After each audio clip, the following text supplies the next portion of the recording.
Кыргызда сонун макал бар го, 7 өлчөп 1 кес.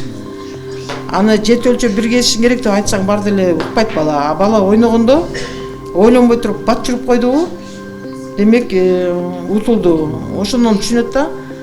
Турмушта дагы, мисалы үчүн, ойлонбой сүйлөсөң ооруга жолугасың деп коет. Бул утулганы бул өзүнөн экен деп. Бул башка, мисалы үчүн, соперник күнөөлүү эмес, ал утулган, ал өзү күнөөлүү. Ошондон менимче жоопкерчилик пайда болот да. Чындыгында бизде азыр жоопкерчилигибиз кичине азыраак да. Ошолордун баары шахмат ойногон болсо, балким жоопкерчиликте болуп, ондай балдарына жакшы көңүл бурмак деп ойлойм да. Саясатчылар да ойнош керекпи шахмат? Бүт ойнош керек.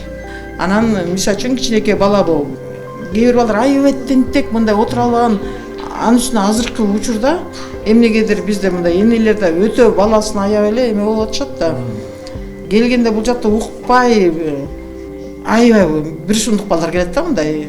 Кээ бир болсо мындай оозун ачып эки жакка барбаган балдар да болот, же болбосо аябай тентек, гиперактивный деген диагноз көп балдарда.